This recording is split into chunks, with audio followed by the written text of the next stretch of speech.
Welcome to Learning English from People.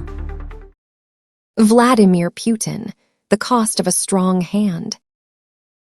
He promised to fix a broken nation. He wanted to make Russia strong and respected again. But this promise led to the biggest war in Europe in decades. It has left his country isolated and in conflict with the world. This is the story of Vladimir Putin, the man who has ruled Russia for more than 20 years. Vladimir Putin was born on October 7, 1952, in Leningrad. Today, we call this city St. Petersburg. When Vladimir was a boy, the city was still recovering from a terrible part of World War II. For 900 days, it had been under attack. The suffering and strength of Leningrad shaped his world. The Putin family knew this suffering well. He was the youngest of 3 sons, but he grew up like an only child. His 2 older brothers died during the war. His father was a soldier and was badly hurt in a fight. His mother almost died from hunger. This story of loss and survival was the quiet background of his life. It taught him a deep lesson about threats and the need for strength. The family lived in a shared apartment. They shared a kitchen and a toilet with other families. It was a tough place for a young boy. You had to learn to be strong and defend yourself. Vladimir later told a story from his childhood. He saw a large rat in his apartment building. He chased it into a corner. The rat had nowhere to go. Suddenly, it turned and attacked him. Vladimir had to fight to get away. The lesson was clear to him. If a fight is coming, you must attack first, and never push an enemy into a corner. They become dangerous. As a boy, Vladimir was small and often got into fights. To protect himself, he started learning martial arts. He practiced Sambo, a Russian fighting sport, and then judo. Judo is a sport about discipline and strategy. He learned how to use his opponent's own strength against them. He learned to stay calm and wait for the right moment to act. These ideas would guide him for the rest of his life. At first, he was not a great student. He was more interested in life on the streets. But then, he found a new dream. He read spy novels and watched spy movies. He wanted to join the KGB. The KGB was the Soviet Union's powerful and secret security service. It was a job for the country's elite defenders, the best and most important ones. He went to a KGB office and asked how he could join. A man told him they did not accept people who just walked in. He said Vladimir should study hard, especially law. This advice changed everything. Vladimir became a serious student. He worked hard and got into a good university to study law.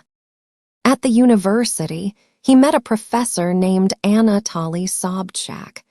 Sobchak would later become an important person in Vladimir's life. In 1975, Vladimir finished his studies. His childhood dream came true. The KGB recruited him. He began a 16-year career as a spy. This job would shape how he saw the world. Vladimir first worked in counterintelligence.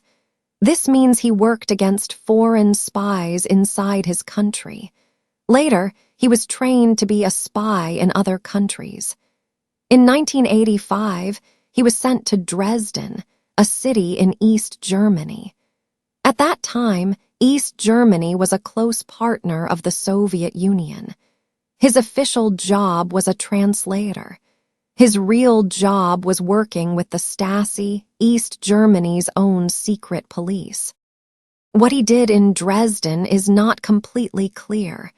Some say his work was boring, mostly reading newspapers. Others say he was involved in secret and dangerous operations. But one thing is certain. From Dresden, he watched the Soviet Union begin to fall apart. A key moment happened in 1989. The Berlin Wall had just fallen.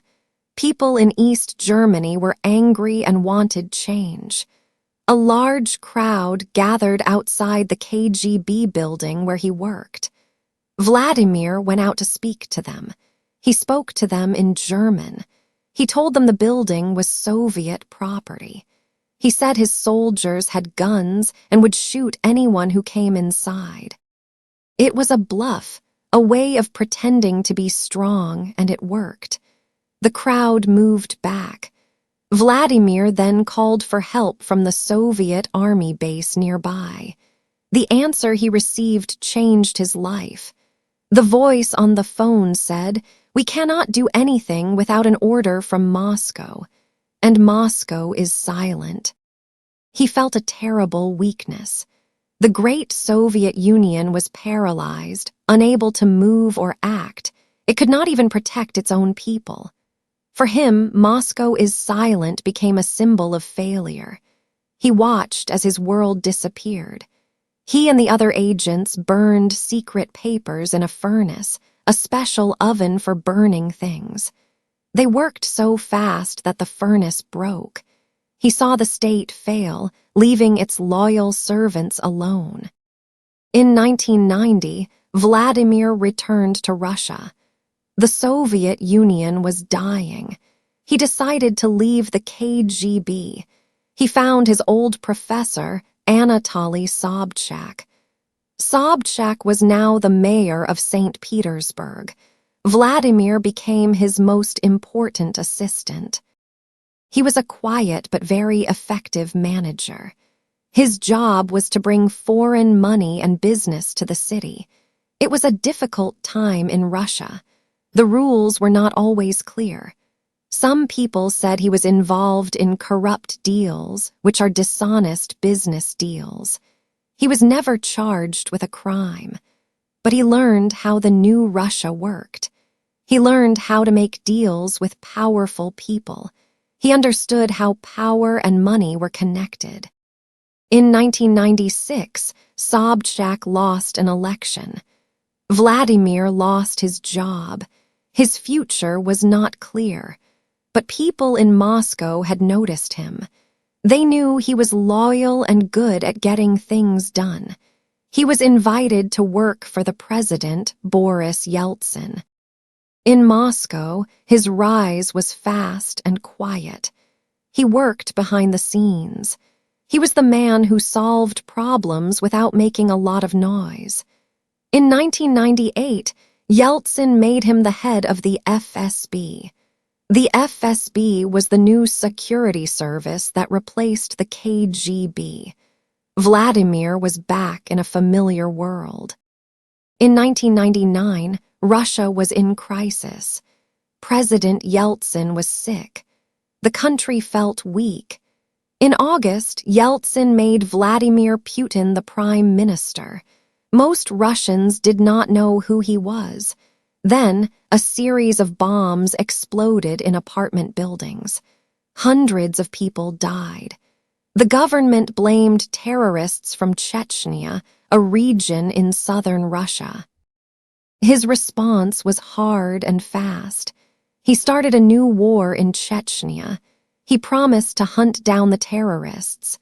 He used tough, simple language that people understood. He said he would waste them in the outhouse. Many Russians, tired of chaos, liked this strong talk. His popularity grew very quickly. On the last day of 1999, something amazing happened. President Yeltsin appeared on television. He said he was resigning. He named Vladimir Putin as the new acting president. The quiet man from the KGB was now the leader of Russia. A few months later, he easily won his first election.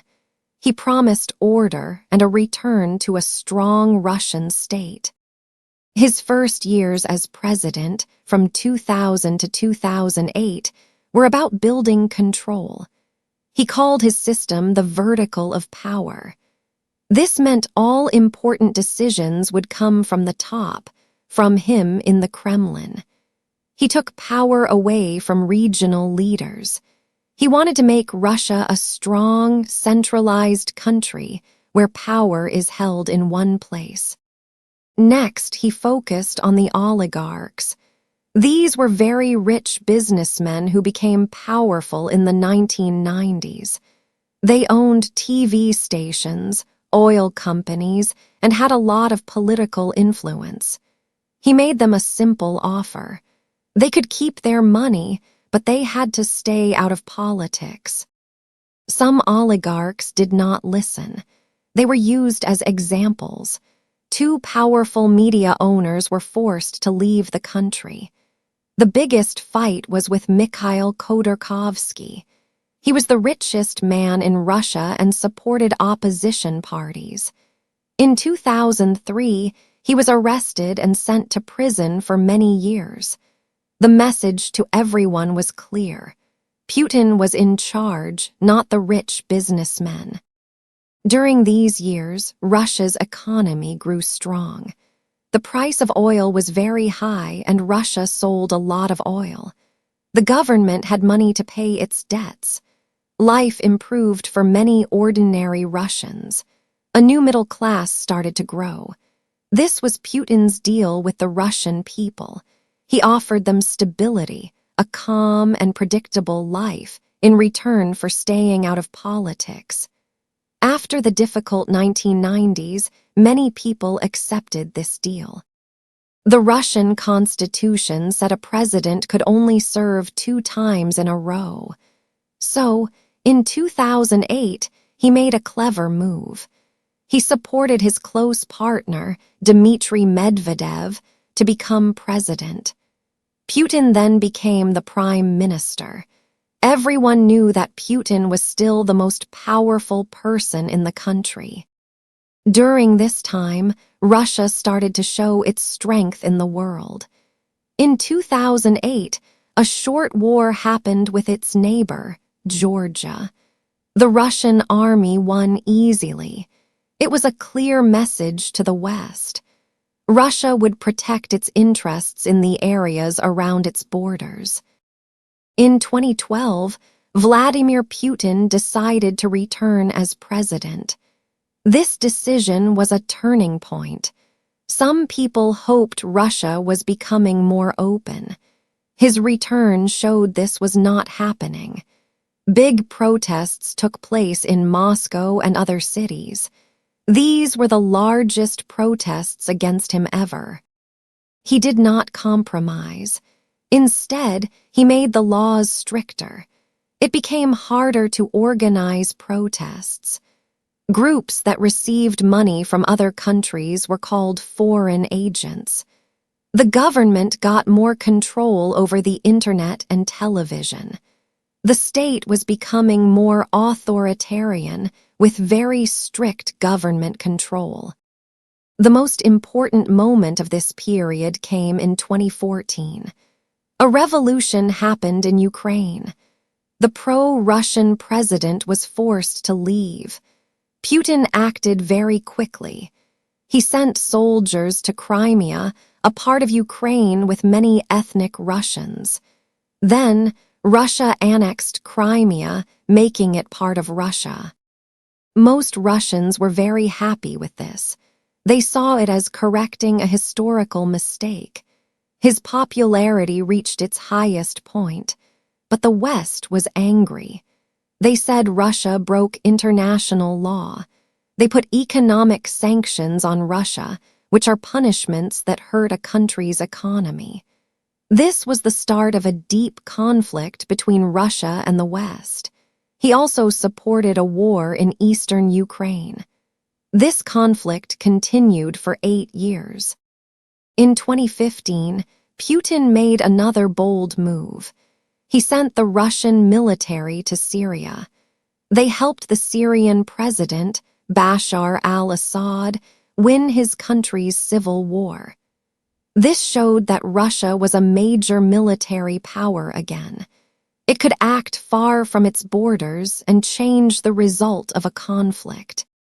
For years, the tension over Ukraine grew. He wrote long articles about history.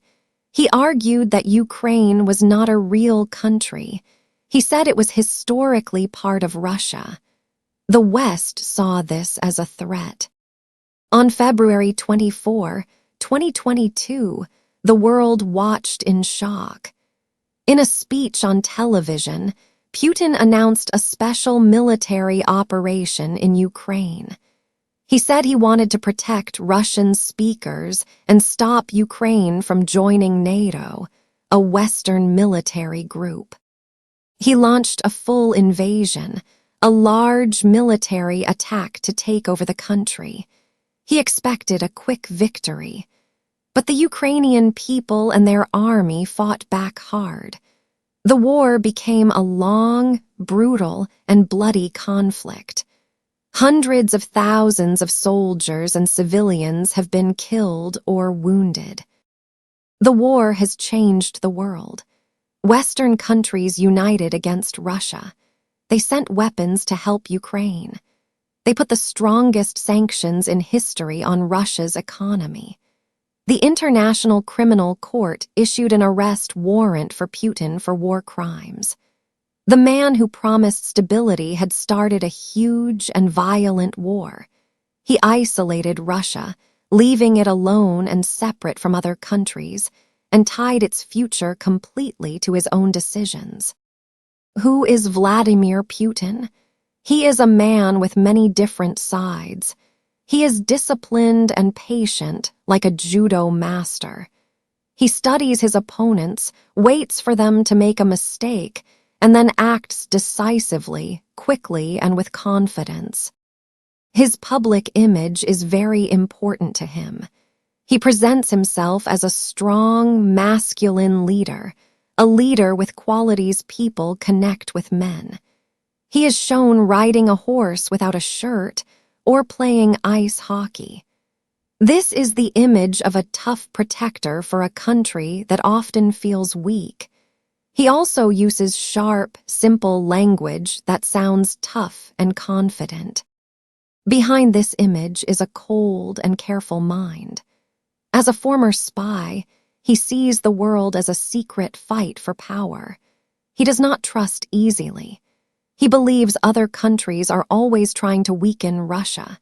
He is especially resentful of the United States, feeling angry about how he thinks it has treated Russia. He feels the West took advantage of Russia after the Soviet Union collapsed. This feeling of being treated unfairly drives many of his actions. He is practical, but he also has a strong ideology. For many years, he focused on making Russia's economy and military stronger. But later, he seemed more driven by a big idea.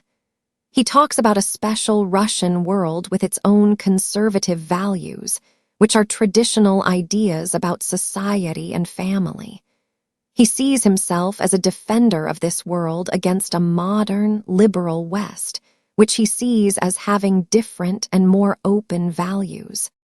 Those who have met him say he can be charming but also very cold.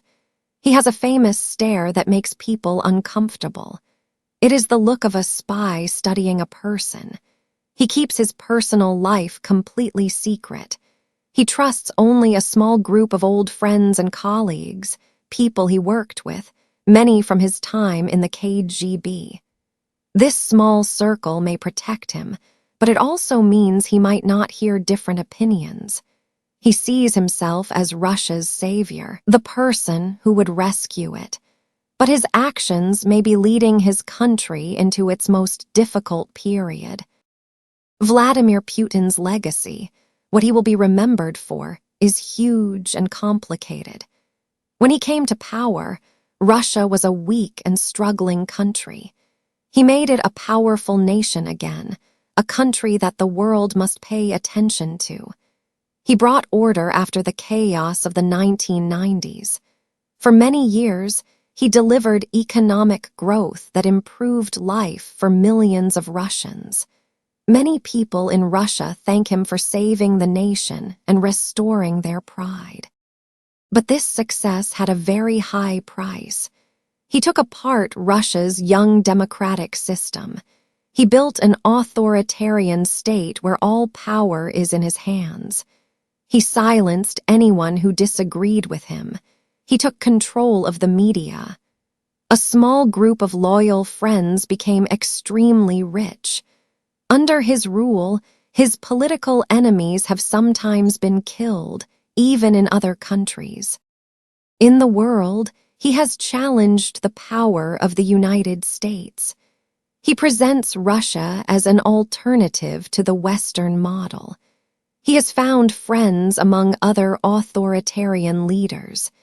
He has used modern tools like cyber attacks and propaganda to create problems for his opponents. In the end, his story will be defined by the war in Ukraine. The war is the final result of his life's project, to restore a Russian empire and to reject a world led by the West. This war has shown the limits of his army. It has damaged his country's economy. It has united his enemies against him. Vladimir Putin changed Russia's constitution so he could rule for many more years. The man who promised stability has brought great instability to the world. Will history remember him as the man who rebuilt Russia? Or will he be remembered as the leader who led it to ruin? This question is still being answered on the battlefields of Ukraine and in the difficult years that will surely follow.